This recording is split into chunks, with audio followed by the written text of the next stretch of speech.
Assalamualaikum warahmatullahi wabarakatuh. Perkenalkan, saya Gisna Peromatika dengan NIM 22030366070.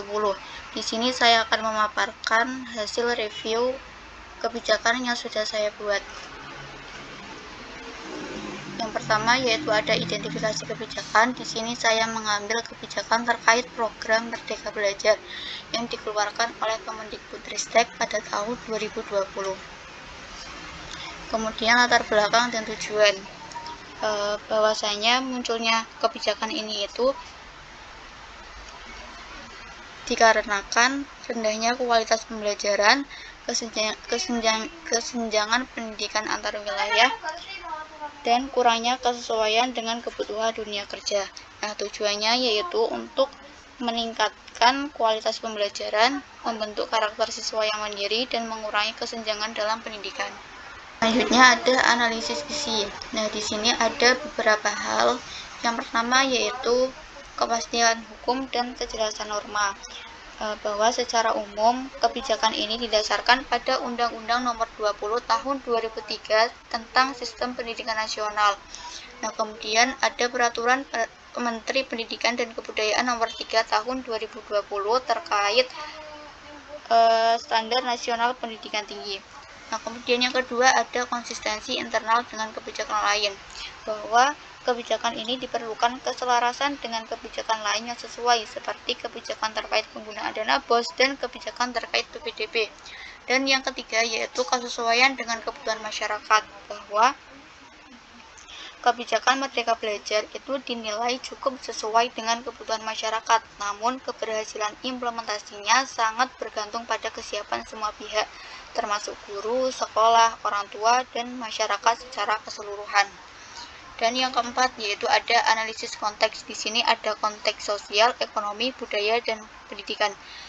Untuk konteks sosialnya itu mengenai keragaman latar belakang peserta didik, baik dari segi budaya, agama, bahasa, dan kondisi geografis, serta tuntutan masyarakat modern yang menginginkan lulusan pendidikan yang lebih kreatif dan siap menghadapi perubahan zaman. Untuk konteks ekonominya itu mengenai kesenjangan kualitas pendidikan, bahwa program ini memberikan kebebasan agar sekolah dan guru itu dapat menyesuaikan proses pembelajaran sesuai kondisi sumber daya yang tersedia. Nah, untuk konteks budayanya itu mengenai perubahan mindset belajar, bahwa program ini itu mendorong perubahan paradigma dari pembelajaran yang berorientasi ujian menuju pembelajaran yang lebih menyenangkan dan lebih menghargai proses, bukan hanya sekedar hasil. Dan untuk konteks pendidikan itu mengenai evaluasi sistem sebelumnya, dari kurikulum yang terlalu padat, sistem penilaian yang menekankan hafalan, dan beban administratif guru yang tinggi menjadi latar belakang perlunya perubahan. Nah, yang kelima yaitu analisis implementasi. Di sini ada kesesuaian antara tujuan dan pelaksanaan dan kapasitas pelaksana, bahwa untuk kesesuaian antara tujuan dan pelaksana itu tujuan program ini itu memberikan kebebasan bagi guru, sekolah, dan siswa untuk menciptakan pembelajaran yang sesuai dengan kebutuhan. Nah, pada kenyataannya sebagian sekolah itu mulai menyusun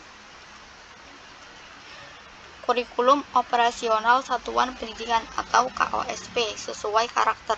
Namun masih banyak guru yang bingung atau belum siap merancang pembelajaran yang benar-benar sesuai kontekstual. Nah, untuk kapasitas pelaksananya itu program MBKM memberi peluang mahasiswa belajar di luar prodi, magang, dan lain-lain. Namun masih ada kampus yang belum siap secara sistem untuk menerima pertukaran pelajar lintas program.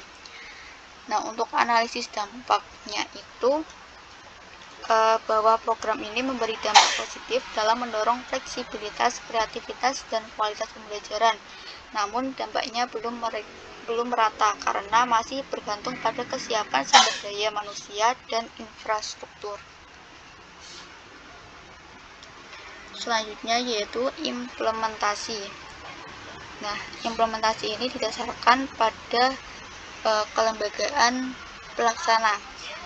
bahwa lembaga pelaksananya itu ada Kemendikbudristek, Dinas Pendidikan, Kepala Sekolah, dan Guru. Untuk dukungan sumber dayanya itu ada sumber daya manusia seperti guru dan kepala sekolah, pelatihan dan pendampingan, dan tenaga administratif. Nah, untuk sumber daya anggarannya itu contohnya seperti dana BOS. Nah, itu digunakan untuk mendukung implementasi kurikulum merdeka, termasuk pengadaan buku, pelatihan guru, dan digitalisasi. Nah, untuk hambatannya itu ada kesiapan sumber daya manusia, bahwa banyak guru yang belum memahami terkait perencanaan pembelajaran berbasis kompetensi. Nah, untuk kesenjangan infrastrukturnya itu contohnya akses internet, ketersediaan TIK, dan literasi digital yang belum merata membuat penerapan platform pembelajaran belum optimal di semua sekolah. Dan yang terakhir ada pemanfaatan sistem evaluasi baru, bahwa banyak sekolah itu masih terpaku pada capaian angka, bukan perbaikan proses. Kemudian ada evaluasi dampak dan efektivitas. Nah, agar kebijakan ini itu benar-benar efektif dan berkelanjutan, itu diperlukan adanya penguatan pelatihan dan pendampingan teknik berbasis kebutuhan lokal, pemerataan akses dan infrastruktur, dan adanya monitoring untuk melihat perubahan pada kualitas pembelajarannya. Kemudian analisis kelemahan dan kesenjangan kebijakan. Itu ada kesiapan pelaksanaan baik dari segi SDM dan Sarpras, kemudian ada keterbatasan akses teknologi, minimnya pendampingan dan supervisi.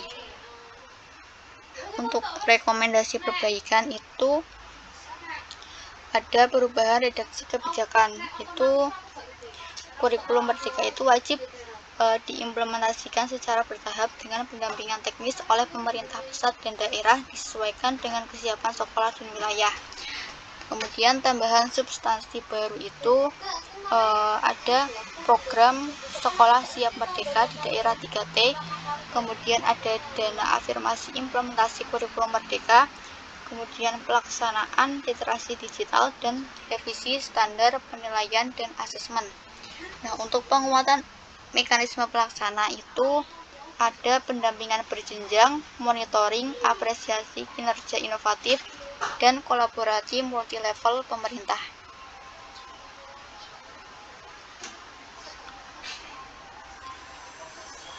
Mungkin itu saja penjelasan dari saya. Sekian, wassalamualaikum warahmatullahi wabarakatuh.